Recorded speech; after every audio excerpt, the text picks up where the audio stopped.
మనకు కావాల్సినటువంటి ఇంగ్రీడియంట్స్ చూస్తున్నట్లయితే మట్టి, లోపల మట్టి పై మట్టి. ఒక ఎకరాకి లోపల మట్టి ఒక 25 కేజీలు, పై మట్టి ఒక 25 కేజీలు. మట్టే ఎరువుగా, మట్టే పురుగు మందుగా మనం వాడడం జరుగుతూ ఉంది. Sub soil, top soil. పురుగులకి, చీడపీడలకి లివర్, లంగ్స్ ఉండదు. మనం ఎప్పుడైతే స్ప్రేయింగ్ చేసినప్పుడు అవి డైజెషన్ కాక లివర్, లంగ్స్ లేనందువల్ల డైజెషన్ చనిపోద్ది. అందుకే మనం మట్టి తీయడం జరుగుతూ ఉంది. పై మట్టి ఎందుకంటే ఎండ, వాన, చలి అన్నీ దానిపైన పడుతూ ఉంటుంది కాబట్టి ఎప్పుడైతే స్ప్రేయింగ్ చేసినప్పుడు మొక్క తీసుకొని అధిక పిలకలు రావడం జరుగుతుంది.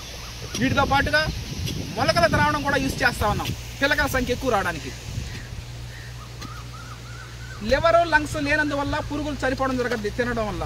అవి చర్మ రంధ్రాల ద్వారా గాలి తీసుకుంటాయి కాబట్టి దానిపైన స్ప్రే చేసినప్పుడు చర్మ రంధ్రాలు మూసుకుపోతాయి మట్టి, అందువల్ల అవి చనిపోవడం జరుగుతుంది. ఎట్ట చేసుకున్న మట్టి ద్రావణం ఓ మహత్తర శక్తి. Okay, thank you. మన తెలుగు 2 రాష్ట్రాలనే కాకుండా ఆంధ్రప్రదేశ్, తెలంగాణనే కాకుండా పక్క రాష్ట్రాలైనటువంటి తమిళనాడు, కర్ణాటక, మహారాష్ట్ర 5 రాష్ట్రాల ప్రజలకు రైస్ పంపిస్తున్నప్పుడు కేజీ 96 రూపాయలు, 25 కేజీలు 2400 రూపాయలు. అదేవిధంగా అదనపు ట్రాన్స్పోర్ట్ ఛార్జెస్ పడుతున్నప్పుడు కంపల్సరీగా తెలుసుకోవాల్సినటువంటి ఏ విధంగా వర్క్ సివిఆర్ మెథడ్ ఫార్మింగ్లో ఏ విధంగా మనం పంట పండిస్తున్నాము అనేది తెలుసుకోవడం కంపల్సరీగా చేసుకోవాలి. ప్రతిరోజు వీడియోలు ఎందుకు పెడుతున్నామంటే ఎంతోమంది కనీసం ఒక రోజుకి ఒకరైనా దీని గురించి అవగాహన వస్తుందని ప్రతిరోజు అప్డేట్స్ చేయడం జరుగుతూ ఉంది. మనం చేసే డైలీ ఏం చేస్తామో ఆ వర్క్సే మనం పోస్ట్ చేయడం జరుగుతూ ఉంది. అంటే వరి పండించడం, నెల్లూరు జిల్లా అంటేనే వరి అంటే నెల్లూరు జిల్లా.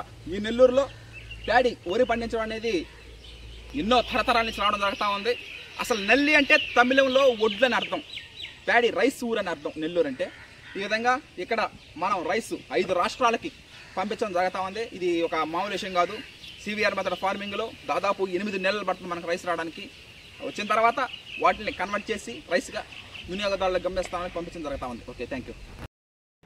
RNR 31479 Rajendranagar agriculture research station ARSలో ఈ వరి రకం సృష్టించడం జరిగింది. లావూరి కృష్ణ గారు 2022 సంవత్సరంలో, అంటే 2 సంవత్సరాల క్రితం ఈ వరి రకం సృష్టించడం జరిగింది. 2022లో ఈ విత్తనం సృష్టిస్తే 2023లో మనం ఈ వరి సాగు చేయడం జరిగింది. 2024లో రైస్గా వీటిని చేయడం జరుగుతూ ఉంది. ఈ వరి రకం మనకు పంపించింది వంగల వెంకటరెడ్డి గారు, సిరిసాపల్లి గ్రామం, హుజూరాబాద్ మండలం, కరీంనగర్ జిల్లా. ఆయనకి ప్రత్యేక కృతజ్ఞతలు తెలుపుకోవాలా. సివిఆర్ మెథడ్ ఫార్మింగ్ సృష్టికర్త అయినటువంటి సివిఆర్ గారికి అల్వాల్లో ఉంటారు, ఆయన కూడా ప్రత్యేక కృతజ్ఞతలు తెలుపుకోవాలా. ఎందుకంటే ఆయన మెథడే మనం ఫాలో అయింది.